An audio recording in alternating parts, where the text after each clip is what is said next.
Hello, everybody. Alex from SeemsGoodMagic.com here, joined by Sam Rubin. Again, another volume of Ixalan spoilers. If you haven't checked out the first two, I recommend doing that. Check that out. Those videos will be linked in the description. You can also find Sam's Twitch in the video description. I encourage you to check that out. Sam does usually late night streaming in terms of American viewers, but you can always see, whatever his highlights, whatever his videos he's left up or put up. So be sure to check that out when he's live, though, if you want to interact with him. Sam, thanks so much for joining me again. Of course. Let's do this. We got a lot of cards to do. We're going to do another hour. Here we go. All right, starting it off, we've even got a brand new one on the front here. Axis of Mortality. 4 and 2 white, mythic enchantment. At the beginning of your upkeep, you may have 2 target players exchange life totals. It's a really interesting effect to have on a 6 mana white mythic enchantment. The last time I think we saw something like this was maybe Mirror Universe. I'm not sure if Sam is familiar with that, but I'm sharing screen so I can show him. This was an artifact, 6 mana tap, exchange life totals with target opponent. So this was a much stronger effect because you could just pay 6 mana and do it right away. Oh wait, but you can only do this during your upkeep? Is that what the original said too? If you had no, it didn't. So they errated this to only during your upkeep. Oh no, it does say it during your upkeep. I never realized that actually. So this is like Mirror Universe, except it's an enchantment. Yeah, it's almost identical to Mirror Universe. It's even the same mana cost, and you have to wait to the upkeep. The only difference is this you can keep doing, and it's a May. So that's pretty interesting, actually. I didn't realize that Mirror Universe. I guess that kind of makes sense. It is a pretty much more broken effect if you could just do it whenever, or as soon as you played it, rather. But what do you think about this card in general? Is this something that you could even play in Limited, or is it too ridiculous to assume this would be good enough? It's too ridiculous, I think. Like you're trying to kill your opponent. I don't think there's a life gain deck in this format, so there's no advantage there. The one spot that came to mind is like if you're playing like mono white Tron and you happen to be playing against Soul Sisters in Modern, or you happen to be playing against the Kitchen Finks combo deck, then like maybe it's good as a one of in your sideboard. But other than that, like I don't really see the purpose. It's a really cool commander card. Yeah, Commander. I saw a lot of people in my store's Facebook page going crazy, like, "Oh, this is gonna break our commander pods. Like, we're gonna have to ban this from our games." Like, I don't know, but we'll see. Yeah, well, why don't we play it through a little bit here? Say you're at 15 life, I'm at 20 life, and you play Axis of Mortality. So you're at 15, I'm at 20. Let's say I even have a better board presence than you, but I can't quite kill you. I have to just stop attacking. And if I stop attacking, don't you just swap anyway? So then you're at 20, I'm at 15. And then I start attacking again. But I can't kill you outright. So once you're lower than, 15 again, you get to switch again, or you can choose. Like, it's kind of strange. I feel like it's actually relatively powerful. It kind of puts your opponent in a position where they just want to kill you outright, which means maybe they kind of refrain from attacking you for a little bit. So I don't know exactly how to best play this card, I guess. Yeah, again, I think it's going to be best in a commander pod where you can be like, "Hey, you two other players other than myself, switch. I'm going to kill the person that I just gave the lower life total to. You're now out of the commander pod," and then continue playing. Like, I think that's where it's going to be. I Yeah, don't really see probably. it being a limited card. I have a feeling we're going to run into this in limited, though, and I am All curious right, all how right. what it's going to be like. I think so. I think I will actually run into this card in limited and be definitely be surprised at how it plays. But it's almost like the Triskaidekaphobia of Yeah. this, where it's like, well, I don't know how good this card is, but I definitely lost to Triskaidekaphobia in limited more than once. I lost in constructed because I forgot what it did and I selected and like I didn't I like dealt damage to my opponent when I shouldn't have. Oh, Like and my they, opponent was at like 14 and I was at 14 and I dealt damage to my opponent, not remembering that like if I just leave us at the same life total, I can't die. yeah, at Yeah. that point, yeah, I've definitely screwed up with Triskaidekaphobia too, but We'll see. I mean, it's not as dramatic as that, I don't think, with Axis of Mortality, but I'm definitely interested in seeing how that plays in Limited and when I run into it. I think I will run into it. It is a mythic, though, so a little bit less likely. But it also feels like a mythic that's going to get passed, so we'll see. All right, next is Death Gorge Scavenger. This is 2 and a green, it's a 3/2, it's a rare dinosaur. When it enters the battlefield or attacks, you may exile a target card from a graveyard. If a creature card is exiled this way, you gain 2 life. If a non-creature card is exiled this way, Death Gorge Scavenger gets +1/+1 until end of turn. So this is a fantastic limited card. My question is this going to see constructed play, or is this not quite good enough for that? When it enters the battlefield or attacks, exile target. It's not a +1/+1 counter, which does significantly Right. make it worse. Which is also surprising because I feel like we've seen a lot of +1/+1 counter cards. Wait, hold on. So it enters the battlefield, or it attacks. Okay, I see. I was gonna say it doesn't have haste, so what? Yeah. I think it's actually fine. The reason being is that often the green decks can't play Scavenger Grounds, like Teamer can't play Scavenger Grounds. And if Godfarer's Gift is still a deck, this is probably good against it. Oh yeah, I guess that's true. Like People it's are really good playing. against Godfarer's Gift. Delirium's not a thing anymore, but this is obviously good against Delirium. And so the question is like, is it good enough against Godfarer's Gift? Is it good enough against Torrential Gearhulk? Is Probably. it good enough against red deck wins? I feel like it's not bad against that either. Especially It's since not bad. you immediately gain the 2 life, which is nice. Right, you gain the 2 life, and you get to kill one of their 2/1s, their Earthshaker Kenras. Oh yeah, totally. You can get rid of that, and maybe they So, want to use a removal spell on it, right? Because they don't want you I to mean, attack and gain more another exactly. 2.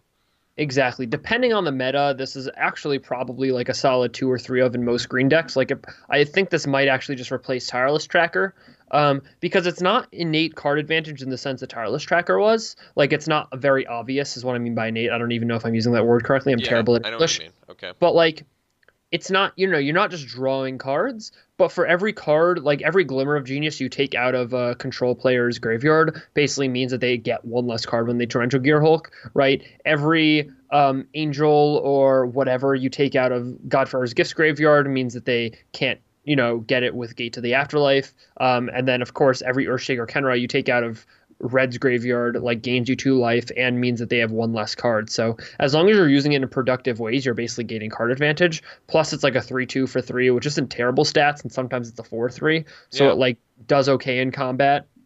yeah. Unfortunately the non-creature card exiling is a lot less exciting in terms of the effect you get because I wish it was a counter. I feel like 2 life in constructed is better than +1/+1 until end of turn. Maybe it's better in both. I don't actually know. I wish it was if it was 3 life and a counter, I think it'd be very good but not broken. Right here it's just good. I Yeah. think they put it in like the good range. Yeah, I think so too. Which is fine, I guess, because it's a 100%. cool enough effect where, like you said, I think it actually will see some constructed.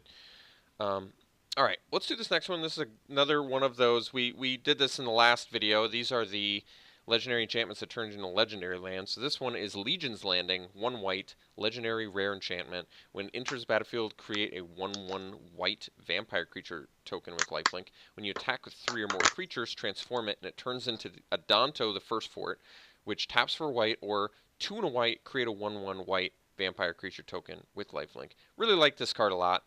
Powerful effect. You're getting good effect out of it. The front end is the underwhelming side, however, but if you're playing an aggro tribal vampire deck, I think you're going to be really happy to play this, possibly even in constructed. I don't know if 3 mana to make 1/1 white vampire creature tokens every turn is that busted in constructed, but in limited, this will be fantastic. Making lifelinkers every turn for 3 mana is good. Is that good enough? Is that a powerful enough effect to like overcome a control-ish deck in constructed, or is it a 1/1 white lifelinker just underwhelming enough where not good enough? It would be good enough if it didn't have to tap. Yeah, so if it was like reoccurable, but the fact that it has a tap, just making a 1/1 every turn, probably not going to beat like your mid-range control decks. In the same sense, I mean, it's basically doing the exact same thing that what's Westvale Abbey does, right? I Yeah, mean, actually, yes, it's 2 less mana, but by that point in the game that you're not playing creatures, you probably have 5 mana anyways. So there are some different things you can do, right? Like on turn 5, for instance, you can play a 1 drop in this, or on turn 6, you can play this in a 3 drop or whatever, or a 2 drop, I mean. So there are some different things you can do to like keep cards in your hand and keep pressure, but I don't think it's significantly better than Westvale Abbey in any meaningful way against control, at least. Okay, that's good to know. I think the front end is pretty underwhelming too. Just getting rid of Again, one if it life made record. 2, it would be playable. Yeah, Like just make 2 so I can put it in my deck and it's good against mono red, and I can put it in my deck because it's good with all my anthems, right? Just give me 2 so it's good with all my anthems, it's good against mono red, and then if I flip it, it's just a bonus. yeah, Or give me the backside making, not having to tap. Either of those things make this very good. This just makes it mediocre. And by the way, I think Hour of Devastation leaned this way as well. I think there are a lot of things they could have done in Hour of Devastation to make the card like main deckable in standard, and instead they made the cards slightly worse than that. And maybe that's what they want to do, right? Because if they make all the cards slightly worse than that, slightly worse than like my bar, quote unquote, yeah. then standard's just slightly less powerful, which has been a problem for years where it's too powerful. So maybe that's what they're going for. And if so, this is probably playable and okay. But yeah, I'm just worried it doesn't do enough on either side. Yeah. Well, they have much more.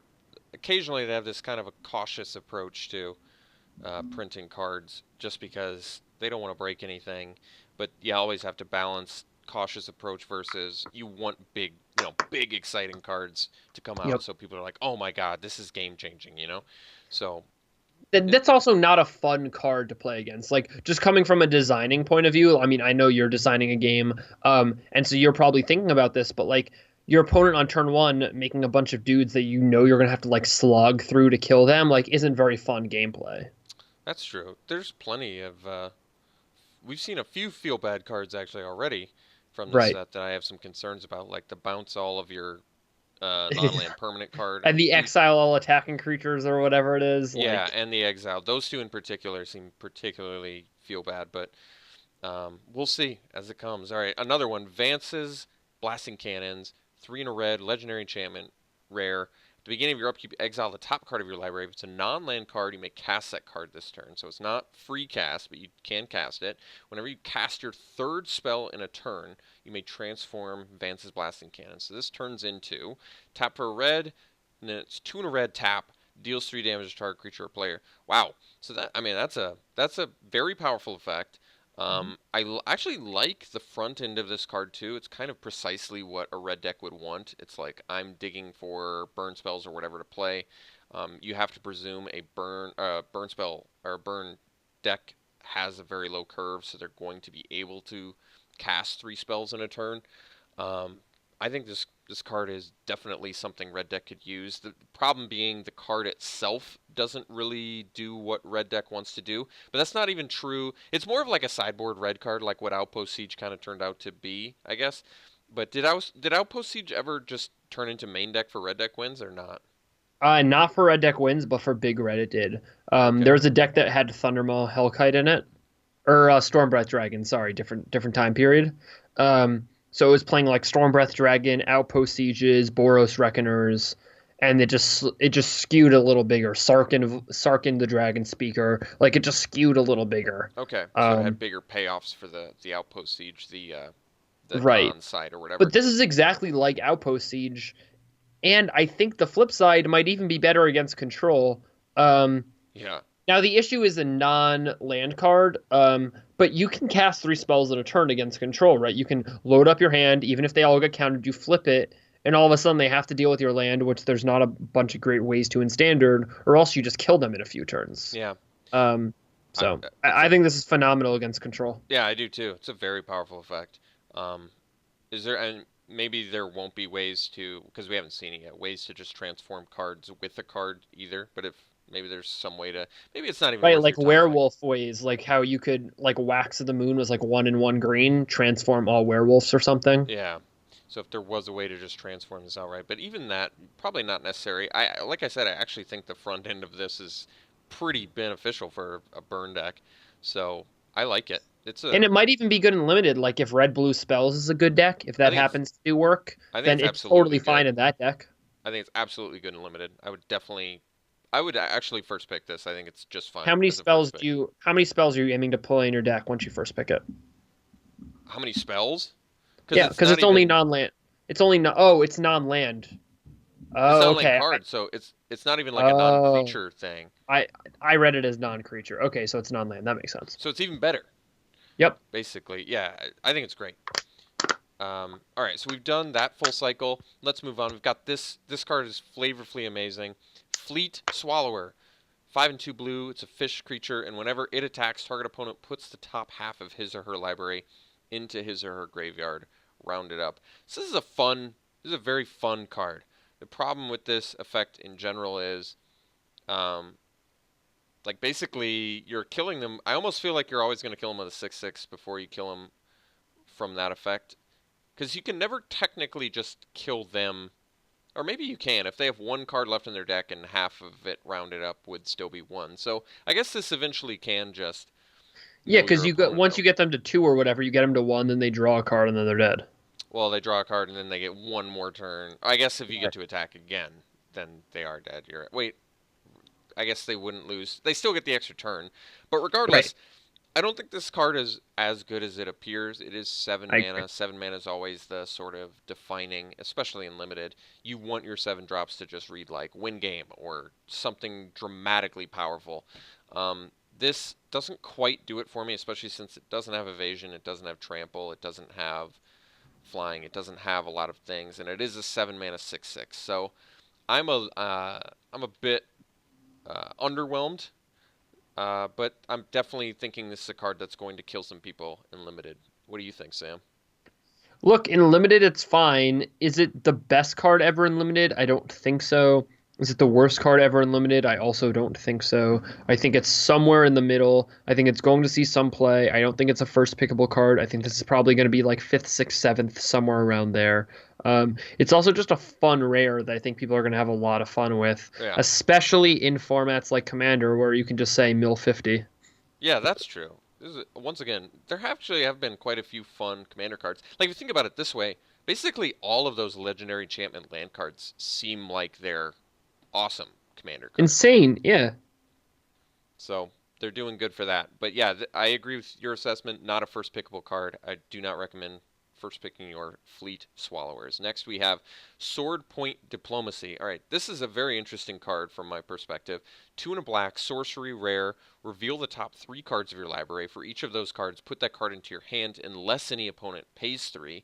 Then exile the rest. So these are the 3 scenarios. Basically, you get to look at you revealing the top 3, and then they're going to be like, well, those 2 cards, I don't care if they're put in your hand, right? If they're lands, so I'll just pay 3 life and exile the non-land card, and you can draw 2 lands. So they lose 3 life, you get 2 lands, but you get 3 cards off the top of your deck, 2 lands presumably off the top of your deck. I think from what I can see, this is a almost it's not a reprint, but it's in the same vein as Browbeat, which you may or may not be familiar with, Sam. But this is three. It was 2 and a red sorcery. Any player may have Browbeat deal 5 damage to him or her, and if they don't, you get to draw 3 cards, which was deceptively good. I played that in red deck wins, and it's very very powerful for red deck wins. If you're drawing 3 cards for red deck wins, you're getting 3 burn spells probably or 2 burn spells, and if they're taking 5 for 3 mana, you're doing good. So each of the options on that just happen to be great for red deck wins. This Hmm. isn't quite as good though because they get to choose. They can pick and choose between the 3 cards. You don't get to just draw static three Right. cards. So if you flip over 3 lands, they just take nothing. Yeah. But the benefit of getting 3 cards off the top of your deck is still pretty good, even if they are 3 lands. But ultimately, I think this card is going to fall short, definitely fall shorter of Browbeat, and I think for that reason, it's unfortunately going to be not that good for limited or constructed. And You don't think it's good and limited? I don't think it's I think it's limited playable, but I don't think Mhm. it. I actually don't know if this is ever a card I want, like me personally, want to play in limited. Okay. I'm just not quite convinced that it's going to be good enough. Usually, when your opponent gets the choice, it's bad for Right. you. Yep. Like I said with Browbeat, that was kind of the exception, just because that was such a mono. that was for constructed purposes, just because mono red is like burning you, so both options are phenomenal. Like I said, this both option there's more options than just two, so I don't like that. And not only is there more options than just two, your opponent is making them. And when I say more options than two, it's not just I get 3 cards, you lose 9 life. It's you lose three, I get 2 lands maybe, or you lose six, I get a land. So And they get to pick what they give you. Like in limited, especially, they're like, "Oh, I don't want you to have that 7/7, but you can definitely have the 2/2 in the land." so in that case, it's they're getting rid of your bomb for 3 life. You're almost like doing them a favor. Yeah. Okay. Never mind. I hate this card. Yep. Yep. Yep. Hate it. Oh, you got rid of it's like oh you got rid of my the one mythic my deck had, and you lost Right. three life. It's like okay. The only way I can win this game is if I draw my mythic. Wait, I don't want to play my draw spell because if I draw it, then I lose the game. Yeah. Yeah, So that's bad. Okay, never mind. yeah, it's an unfortunate aspect of this card, but it's gonna fall short of Browbeat, which is unfortunate because I would have liked to see something like Browbeat kind of come back. All right, next is something I believe was like what was the card called? Lightning Hammer, but this is redoubled volley, 1 and 2 red sorcery. It deals 3 damage to Oh, a this creature or gets me player, so excited. and then we have a raid effect. So if you attacked with a creature this turn, and you can pay 3 and 2 red, and you can return it from your graveyard to your hand.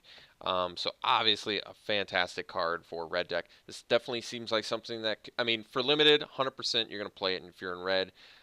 Constructed applications here, Sam. What do you think?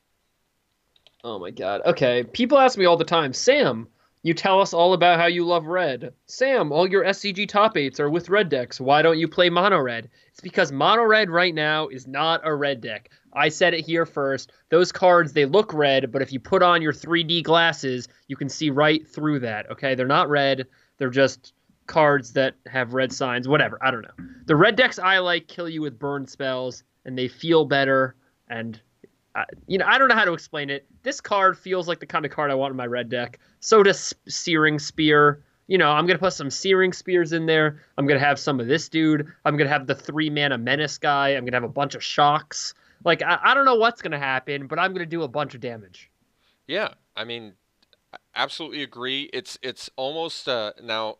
I was looking up this card, but it's right here. Hammer of Begarden. It's almost a complete and utter functional reprint of this, but there is some differences. So Hammer of Begarden was the same cost. It did the same thing. It's also a sorcery, and it was 5 mana to return from your graveyard to your hand. Um, but it was 3 red, and the difference was you didn't have to attack with the creature. So actually, I think Hammer of Begarden is a better card because it doesn't have the requirement of having to attack with the creature to bring it back. You just had to do it during your upkeep. Yeah. But I believe Hammer of Begarden saw. I know for a fact it saw plenty of Pro Tour play when it first got printed. So I guess I just need a Jackal Pup now. Can you just give me a Jackal Pup? yeah, I just need a Jackal Pup Wizards. All yeah, right, we have that Prowess 1 drop who's going to be great. Right, I got that dude. And then like with that dude out, you can kill Winding Constrictor because you give it 3 -1/-1 counters. I got that dude, right? I got the new 3 mana dude. I need like a Chandra's Phoenix or I need like a Jackal Pup. I'll take either of those at this point. I'm in. yeah, and it comes right back. So redouble volley, we're gonna see it, and it's good. It's a great Yeah. effect. I'm excited to play with that one. Moving on, we have Captivating Crew.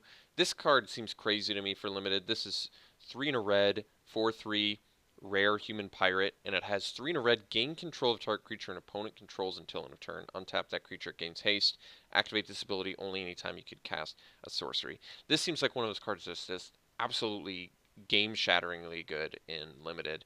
You're going to take their best creature every turn for 4 mana. Just having that option on the table alongside a 4 power or 4 mana 4 power creature, I really like Captivating Crew a lot. So I'm super impressed with this card limited. Obviously not good enough for constructed just because it's expensive and clunky, but this effect is extremely powerful, and I think it's going to be a real limited game changer. Certainly a first pick. Wait, so if I have 8 mana, I can take their 2 things. Yeah, All right, so, pretty seems good. nasty. I Yeah, know. don't pass me that card. Yeah, so Oh Captivating man. Crew is just a real nasty dude. That's gonna flip some games too. This is probably another example of a feel bad card. you're not feeling good when your opponent drops that. And it's like, wait, I couldn't lose unless you just tap 8 mana and you steal my two best things, and now I definitely lose. Right. So Yeah, I understand. This card is definitely a feel bad card. Just don't pass it to me, or else you're gonna die. they get That's to all I just got do for it you. every turn, Sam. I mean, how feel bad is it when they just steal your best creature and kill you with it, and it takes one turn? This How is, sick is it when they sacrifice your creature every turn? How yeah, sick is it when they just Doomblade your best guy every turn? and we're gonna see a card coming up here that is probably ridiculous with it. So we'll see that soon. Next we have Spell Swindle, 3 and 2 blue. It's a rare instant. Counter target spell. Create X colorless treasure artifact tokens, where X is that spell's converted mana cost. They have tap, sack, add 1 mana. So you get the treasure tokens. It's kind of cool. It's cool in the same deck as that have 10 artifact or treasure cards and you win the game or whatever.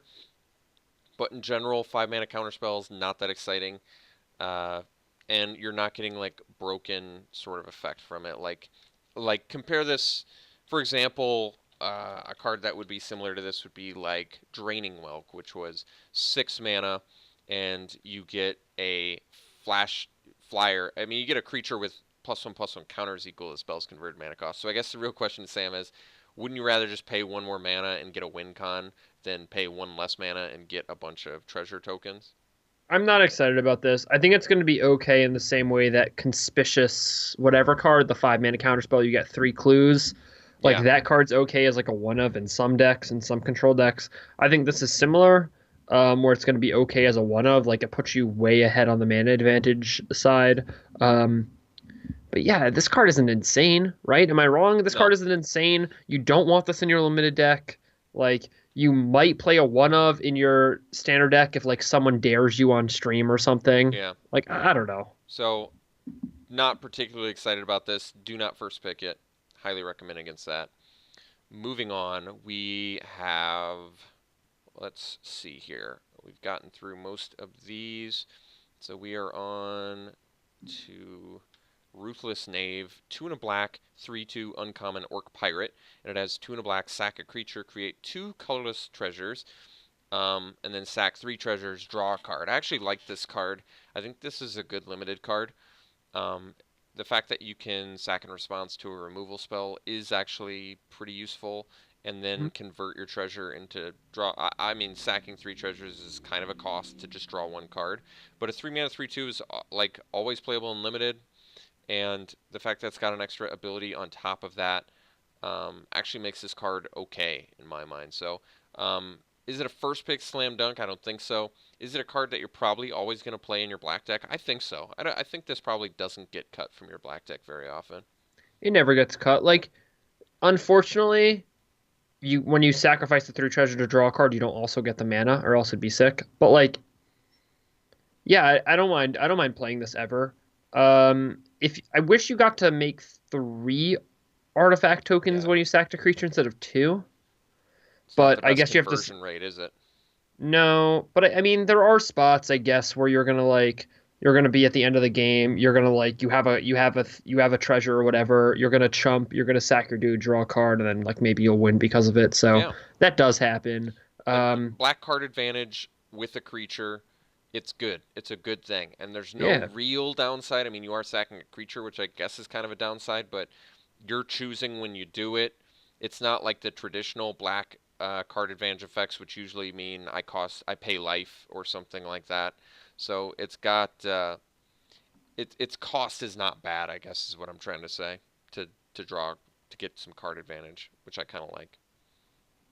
Um, moving on, we have Rigging Runner, 1 red, 1/1 Goblin Pirate with first strike, and then it's got Raid. Gets a +1/+1 counter if you attack with a creature this turn. Great card, just a really really great card. So at worst it's a 1 mana 1/1 first strike, which is not great, but at best it's a 1 mana 2/2 first strike, which is really good. So I like this card actually. I think this is. What do you think? Is this good enough for the Ramming Up red deck or not? I don't think so. I was just thinking that in my head. I was like, is this good for my Searing Spear, burn 'em out red deck? And a 1/1 first striker for one isn't good enough. Yeah. And that's what it is in that deck. Like you're not normally waiting to like play a one drop and then attack, then play this. And even if you were, you have to have like two one drops. Like, look, if I get to play a one drop on turn one, like a Flame Blade Adept, you attune with Aether. I attack and put 4 power on the battlefield first strike with both of these, and then you play a Servant of the Conduit. Can you ever win? No. But also, that's the God draw, and I'm on the play. Yeah. So it's probably not good enough. Yeah, it's probably But not good enough. That's but true. there are draws where you play a one drop, your opponent does something dumb like play a tap land. You attack, you play two of these, your opponent tries to play a blocker, you attack with everything, Searing Spear to their face, all of a sudden they're at 9 and they can't possibly win. Yeah. So it's really, really good in the best case scenario, but in the worst case scenario, just being a 1-1 first striker, like if you pick up your hand and you're like, okay, I have a Rigging Runner, I have 2 Searing Spears, I have a 3-drop, and I have 3 lands. Like, can you keep that? I don't know. I'm Like, not that your turn happy. one play is just a 1-1 first Yeah, striker. that's So, true. So I think overall, yeah, red deck is looking for what? Consistency. It's looking for one mana, 2 power. Burn that. Burn this. It's got to make hyper efficiency is how red deck wins. And let's face it, 1 power. The risk of 1 power creatures in your red deck is not efficient enough. You cannot put your opponent on that's, a good enough I mean, clock that way. that's why they've cut everything not named Bomat Courier by now. Because, like, all those 1-2s, 1-1s, 1-2 with Menace, like, those just aren't good enough. But you're right, Bomat Courier actually generating card advantage gives you incentive to play a Yep. 1 mana, 1 power. And it's got haste too, which is actually relevant. Yeah. Um, If that had haste, I might think twice. yeah, that's true. Because then I can, Well, because then I can keep that hand. I can play it, do one to them. They like play an Aether Hub. I do another one. I kill their blocker. I do another one to them. I play my 3-drop. They play a thing. My 3-drop pings them. I lightning strike their thing, and all of a sudden they're at like 10 or whatever. I'm ahead. Like all of a sudden it becomes okay, but I just don't think it's quite good enough. I actually really like the implications of it having haste too, because then it totally gives you Turns on two itself. options. It's like, do you want this to be a 2/2 first strike post combat, or do you want to play this pre combat, disregard the raid, and just get in? So that actually would make that card pretty cool. That's a nice Yep. choice there. Hmm. Okay. Next we have Emissary of Sunrise. This is 2 and a white, 2/1, first strike, and when it enters the battlefield, it explores. Alright. Sam and I already discussed in the last video, we are totally on board with Explore. It's a great Yep. mechanic. We even Card's saw the broken. 2-drop that's either a 3/2 or a 2/1 that gets a land off the top of your deck. I think anything, anything that's going to be white card advantage like this, white specifically card draw or scry effect, is amazing. So white, this is something that white is really not supposed to get because it's so good, them getting any sort of card advantage. I love this card. Emissary of Sunrise strikes me as a uh, totally first pickable card. It's got first strike. It's either a 3/2 first strike that scries or a 2/1 first strike that gets a land into your hand. Like, do either of those sound bad to you, Sam? This is the white Rogue Refiner. The white It what? just it Rogue Refiner. Oh, okay. Oh yeah, Rogue Refiner. That's right. It beats Rogue Refiner in a fight. It does the exact same thing. It beats Whirler Virtuoso in a fight if it has the +1/+1 counter. It like I think this is constructed playable, and I might be crazy, but White has like no good 3-drops beyond Bygone Bishop. Bygone Bishop's gone. Like 3-mana Thalia is not as good, and I think gone because that was in Shadows. Like what's White gonna play? There hasn't been a mono White deck in Standard in a long time. This is a card that could get it going. I'm pretty excited about it. Explore in general, not just this card, but Explore in general. Explorer's insane. I really hope that we are not assessing this incorrectly. It feels like it's hard to assess this incorrectly because like I was both gonna say options are that. Yep. just good. Like 3 mana 2/1 first strike, it'll land into your hand is good. 3 mana 3/2 first 2 mana 2/1 first strike, it'll land in your hand's good. 3 mana 3/2 first strike scry is amazing too. 3 mana 3 power first strike is great. So That's what I'm saying. Like a 3-mana 3/2 first strike scry one in white probably sees constructed play. A 3-mana 2/1 first strike draw card definitely sees constructed play. If they both see constructed play, how then could it this not see card has constructive to. play? Yeah, so it's really good. It's really good. I agree.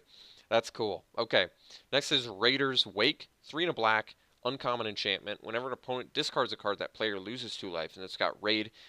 At the beginning of your end step, if you attacked with a creature this turn, target opponent discards a card. This card is better than it looks. I like that it's got the reoccurable raid effect. I actually think this is something that a I actually think this is just fine. I don't hate this card. I think it's something an aggro deck could totally. I see no reason why an aggro deck wouldn't play this card. It gets cards out of their hand and makes them lose life. Now, they do actually have to discard a card in order to lose life, so I guess that does make it worse. So, in that respect, it's a little bit worse, but I don't actually hate this card. What do you think, Sam?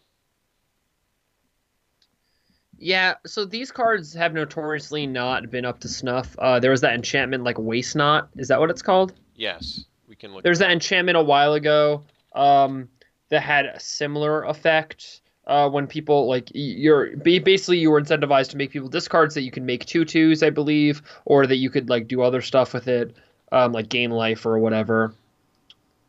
Yeah, yeah. If they discard a creature card, you make a 2/2. If they discard a land card, you add mana. If they discard a non-creature, non-land card, you draw a card. So, Yeah. and this seems like a much worse version, I like this and one a more much though, because this actually has the built-in way to make them discard, unlike Waste Not and unlike Megrim, that were yeah. cards that required you. But this is 4 mana.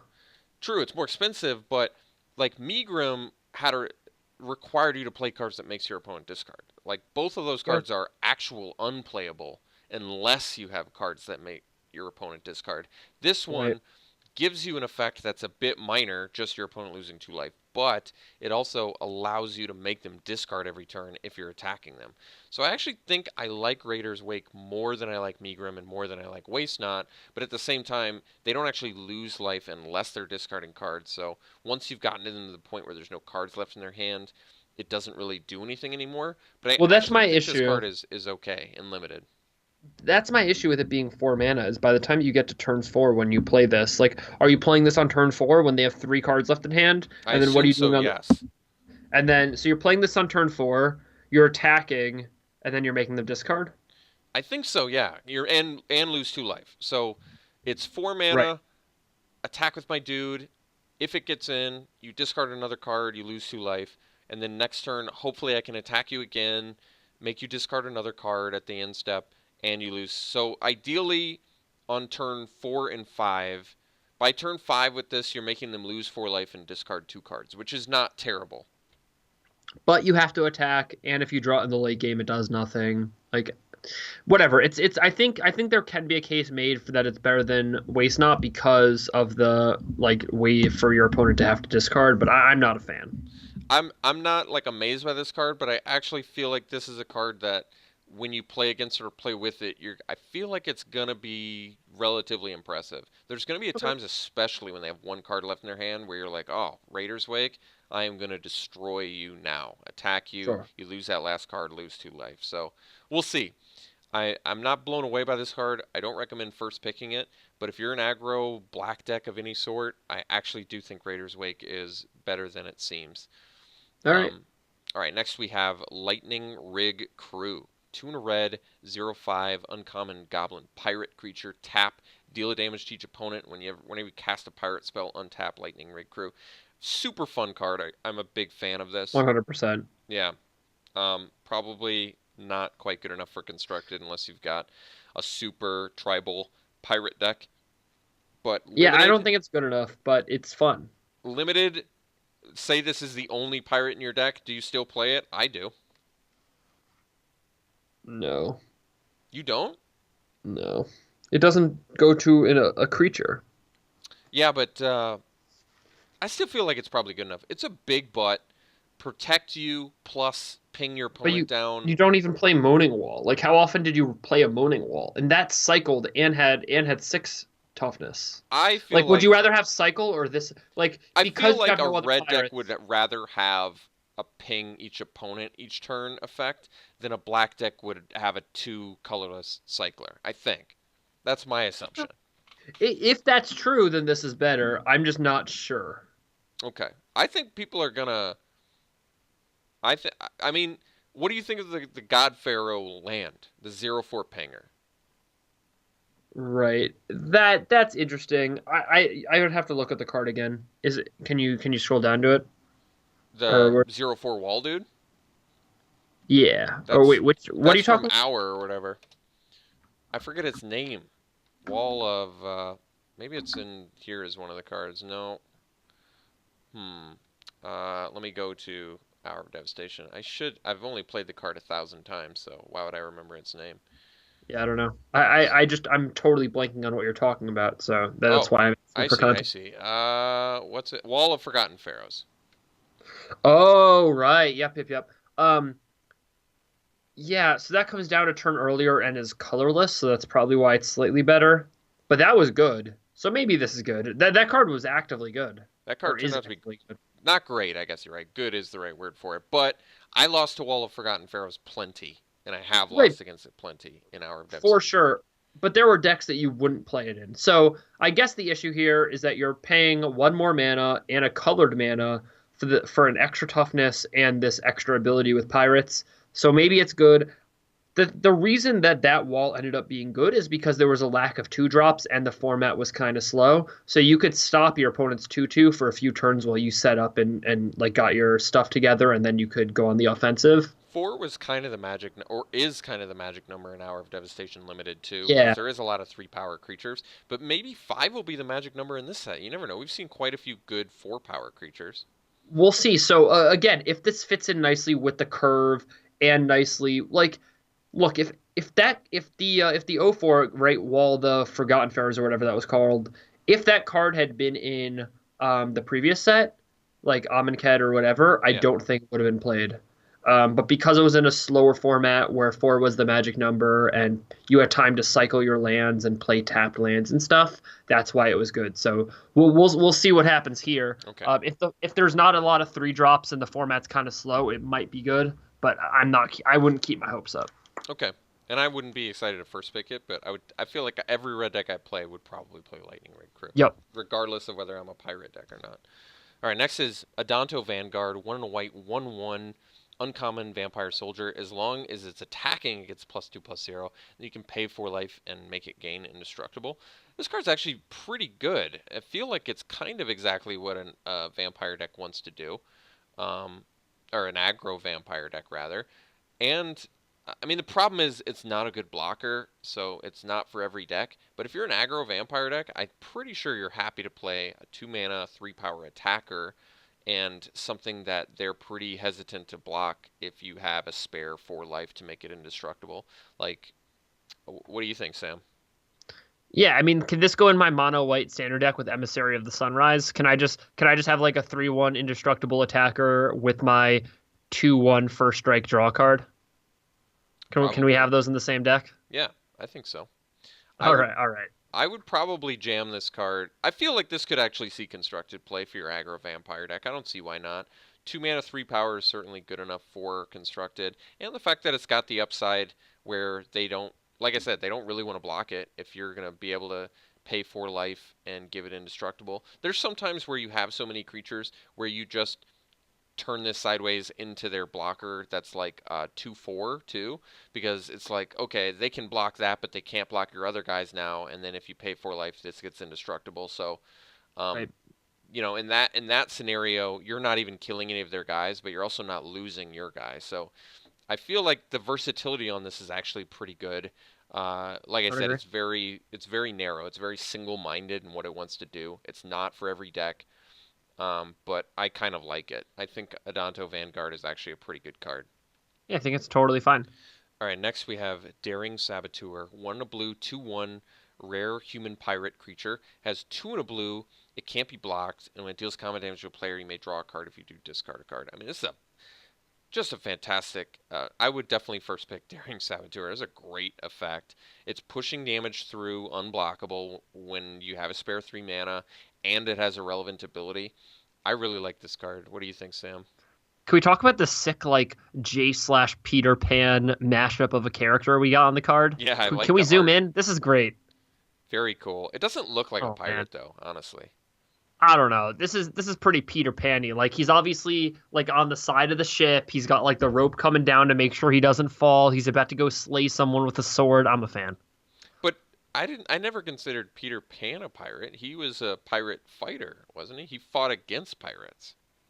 Yeah, I don't. Yeah, potato. I don't know. And I would expect Peter Pan to be a green card too, with that the outfit. But that's fine. That's I, fair. I think But this is a great card. I would definitely first pick Daring Saboteur. oh It's a yeah, this fantastic thing's card. All great. right, next we It have might even be good in constructed, by the way. really well. That's quite the statement. All right, next we have Vicious Conquistador. One black. It's a 1/2 vamp soldier uncommon. Whenever it attacks, each opponent loses 1 life. So the card I was going to mention that this is similar to is Pulse Tracker, and this is a strictly better Pulse Tracker. So Pulse Tracker Yep. was a 1 mana 1/1. When it attacked, each opponent loses 1 life. And to be perfectly honest, I felt like Pulse Tracker saw Vampire Aggro Constructed play at the time it was out. I'm pretty sure that it did because I think you had Nocturnus at that time, so maybe that made it a little bit better. But um, I think Vicious Conquistador. I mean, it's fine for Vamp aggro tribal deck. Outside of that, it's obviously pretty useless. But is this good enough for constructed vampire aggro deck, Sam? Because remember, it is technically dealing 2 damage for 1 mana, but it's not that good in combat. Right. I would have to see. As you mentioned, if there's like a 2 mana, every vampire gets +1/+0, and there's like a 3 mana enchantment, every vampire gets +1/+1 or something. Like if we have enough anthems, this card becomes insane. What I like comparing this to is the other card in that little thing, Mardu Shadow Spear. Yeah, Because there was a black deck in that format, if people remember, that was like pretty under the radar, but pretty okay. And this guy would just get down. He would do like 3 damage.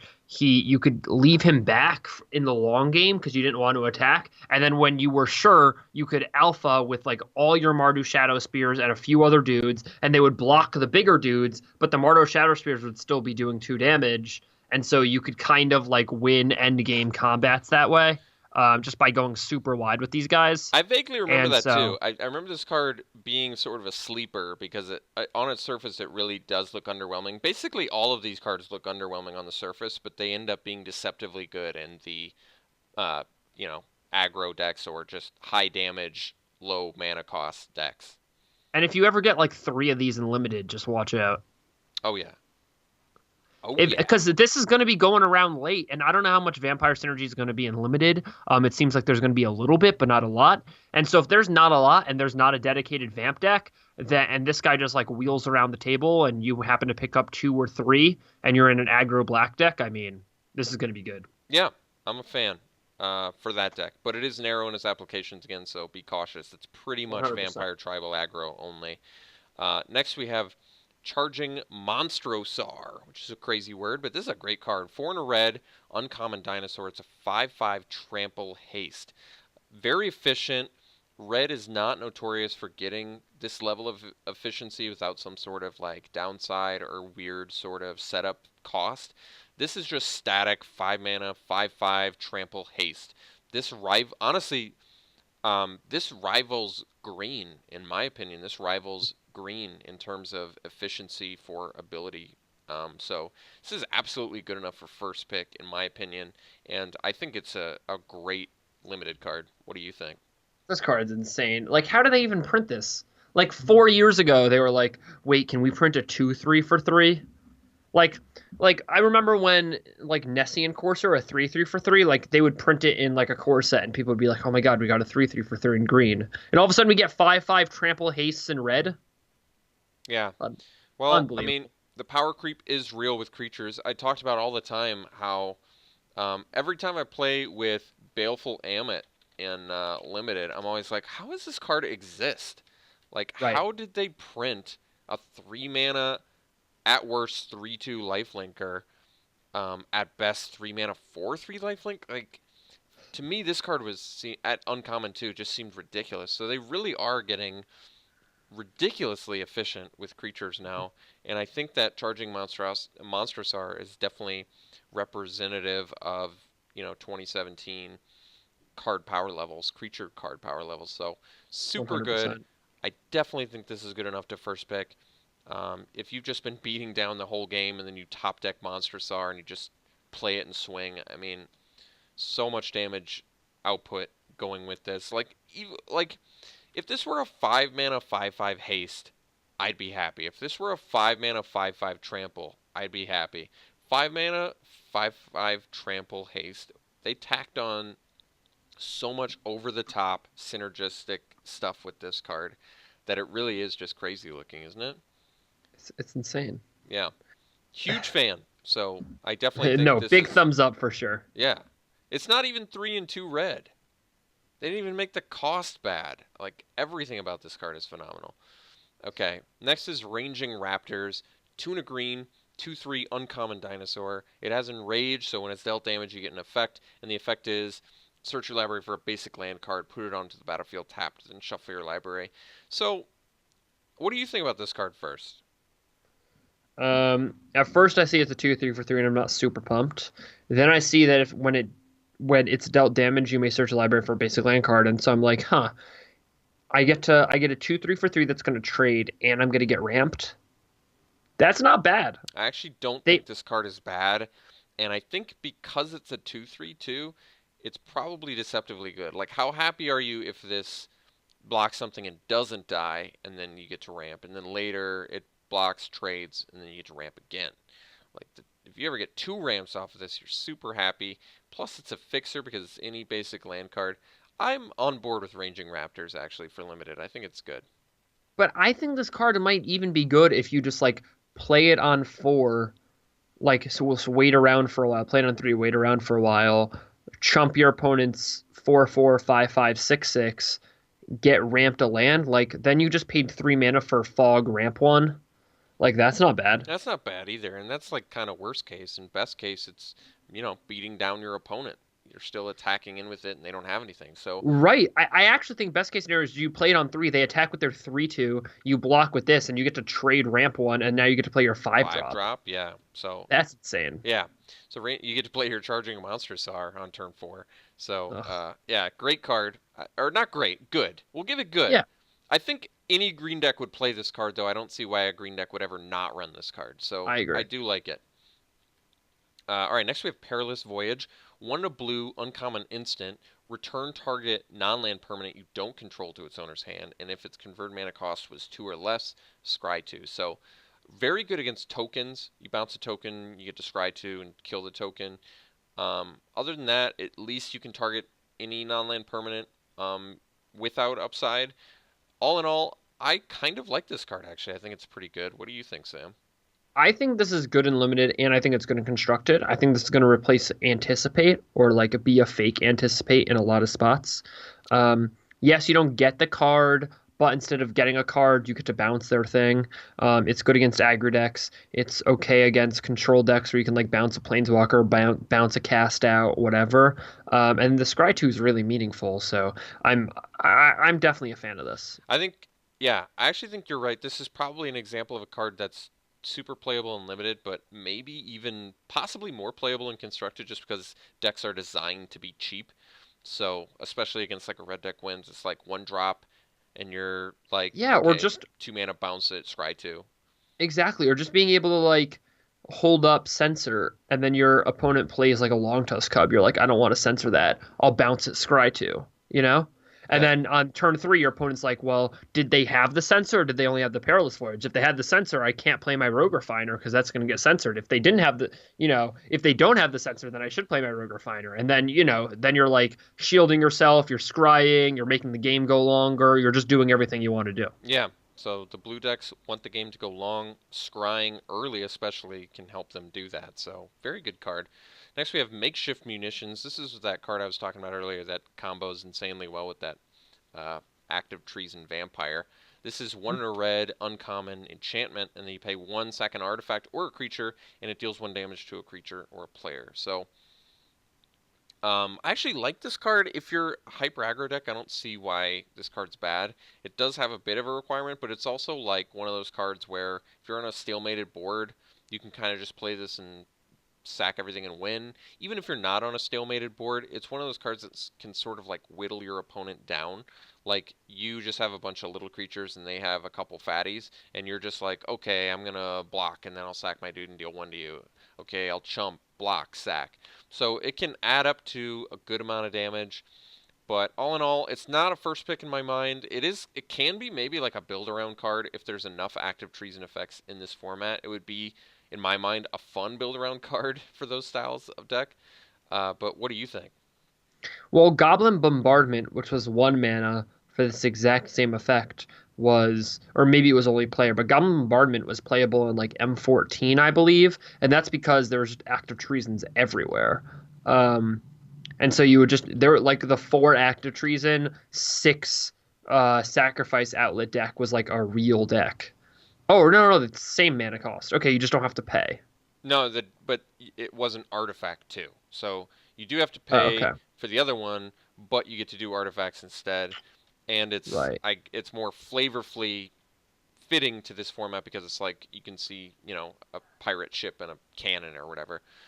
for sure. But I do probably think for the most part being free is a higher upside than being able to sack artifacts too. Although we haven't even gotten to the artifacts, so I guess I can't definitively make that statement. But Right. um, yeah. So all right, like you said, that was playable in the right deck because there were so many active treasons that you could pick up. We haven't really seen active treason effects outside of the rare that does it that I can think of. So maybe it's less good, but like I said, you can still just kill people with this on a certain board R- state. 100%. Or if you have a way to just make a million dudes, then it's also fine. Yeah, it's cool in a token deck. Why not?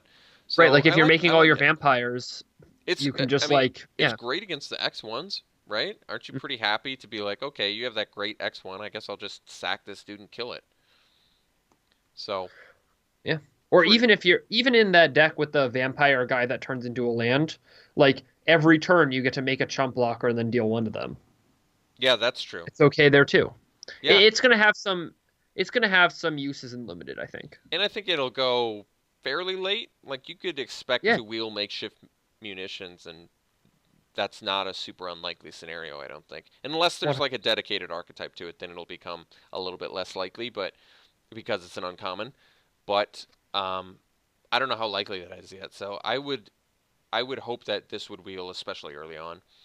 Um, Next is Slice and Twain, which is a reprint. This is 2 and 2 green, instant, uncommon, destroy an artifact or an enchantment, draw a card. So, um, have we seen a ton of like artifacts and enchantments that make this? I mean, this is one of those just excellent sideboard cards to have. We don't even need to go that deep on it. It was a very good sideboard card in the format that it was in, um, and I think it's just fine. I don't. Maybe it was main deckable when it was first printed. Actually, it depends on the format that it was in.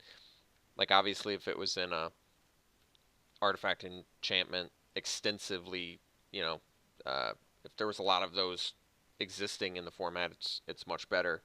I don't even remember when it was originally printed, but so far we haven't even gotten once again to the artifacts, and I feel like we haven't seen too many busted enchantments at all either. So I um, agree.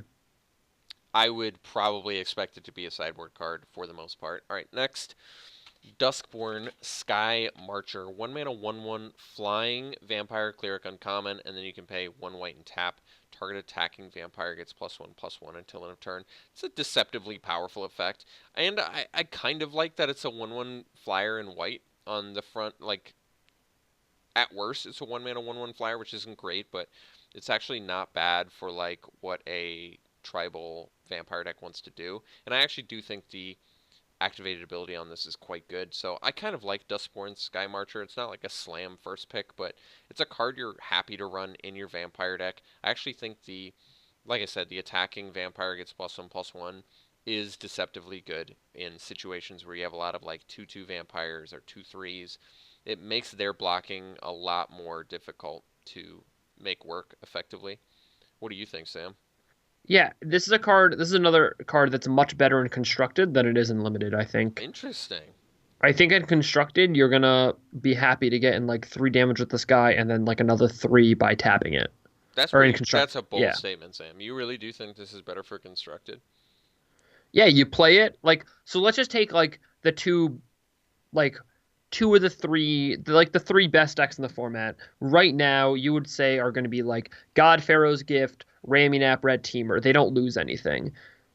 And so against all those decks, well, Raminap Red it just blocks, which is fine. But against Teamer, you play it, you get into damage. They play their Long Tusk Cub, you get into damage. They play their Rogue Refiner, you get into damage. They play something else, you get into damage.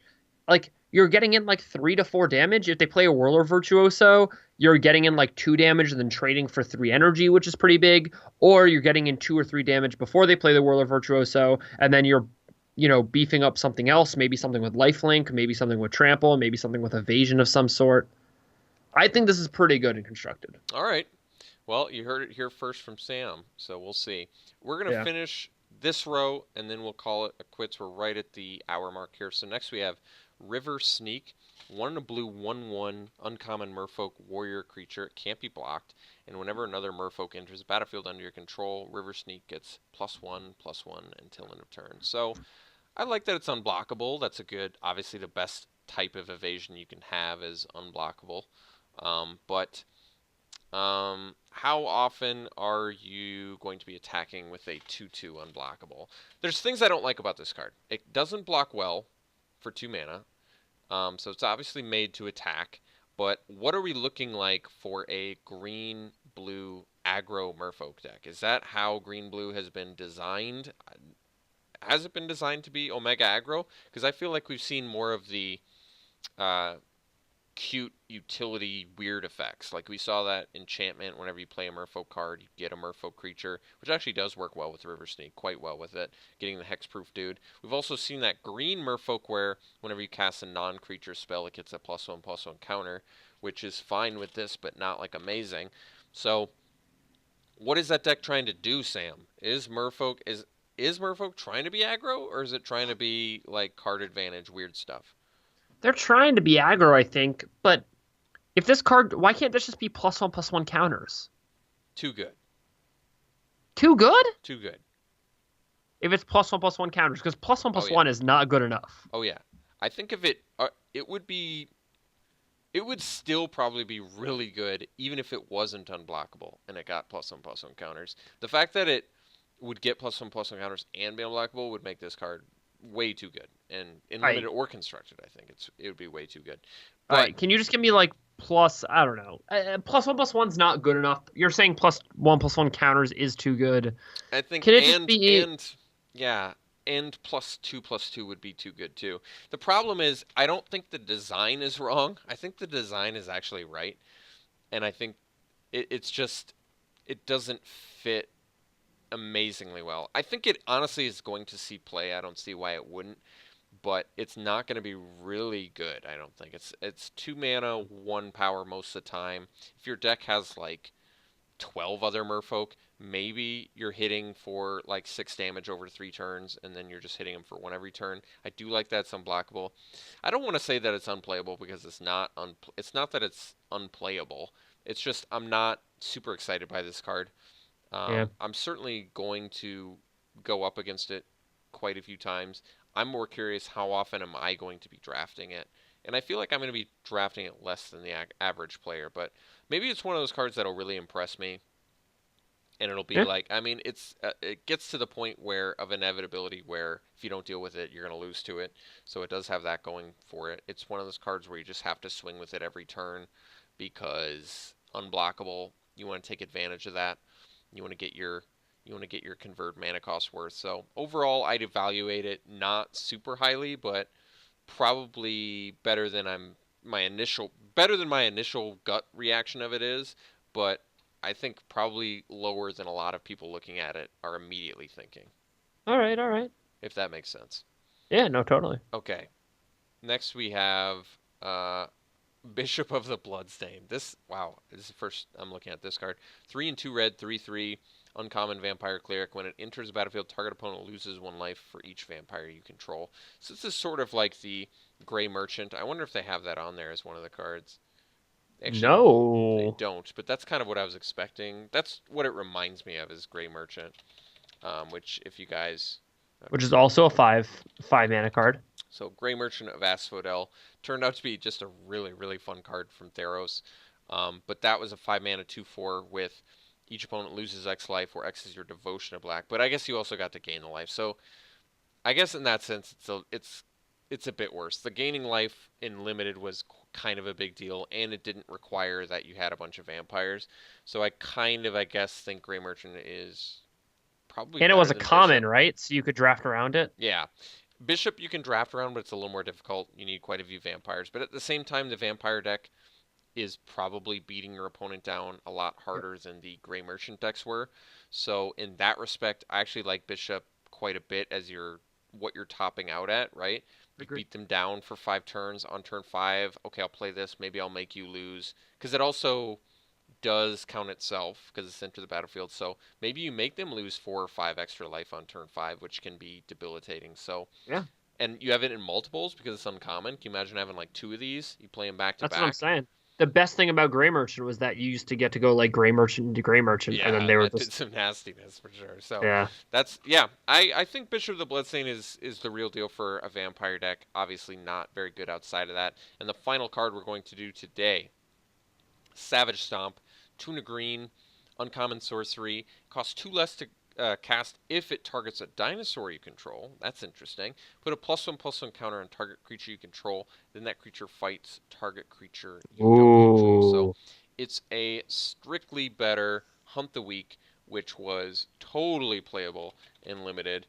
Hunt the Weak, as you might It's just one remember, less mana, right? was 4 mana, put a +1/+1 counter, and then it fights. Now it's 3 mana plus possibly even cheaper than that, 1 mana if it's a dinosaur you control, which would presumably be the creature you want to fight with anyway. I want to kill Right. their fatty guy with my fatty guy.